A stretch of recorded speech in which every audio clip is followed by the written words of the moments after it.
Imagine Labour leader Jeremy Corbyn had raised the possibility of building a £20 billion bridge from Scotland to Northern Ireland in the run-up to the December 12 general election. Can you picture the sneering mockery that would have brought? There would have been utter hilarity over the perceived impossibility of the project and the wastefulness of a tax and spend Labour Party. In short, it would have triggered a torrent of the usual stereotypical criticism of Labour. While it could hardly be said Boris Johnson's confirmation this week that he is contemplating building such a bridge was greeted with universal enthusiasm, with many in Scotland who are fed up with his antics exasperated by the latest folly, the proposal was not entirely ridiculed. Yet there were those who derided utterly Mr Corbyn's idea of providing free broadband. This would have been a big expense and would likely have upset private sector players because the proposal involved some nationalisation.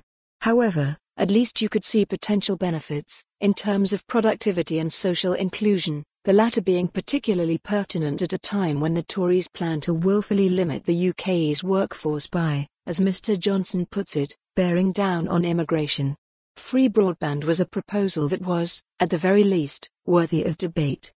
This is not to say that Mr Corbyn's manifesto pledges were in their entirety ideal, in terms of public finances and the economy. The pledge to compensate some women over pension age changes amid the Women Against State Pension Inequality (WASPI) campaign, for instance, looked particularly expensive, as well as dividing opinion.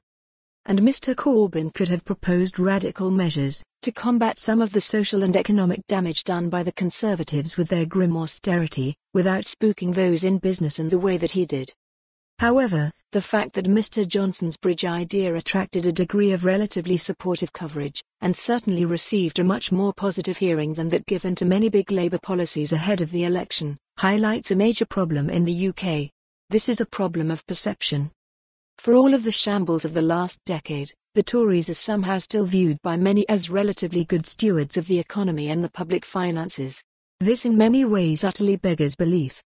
After all, underlying public sector net debt has spiraled to more than £1.8 trillion as the Conservatives' ill-judged austerity programme and the Brexit shambles have choked off growth and thus hit tax revenues. This debt measure is up from around £1 trillion when the Tories came to power in the summer of 2010. It goes without saying that this is quite a jump.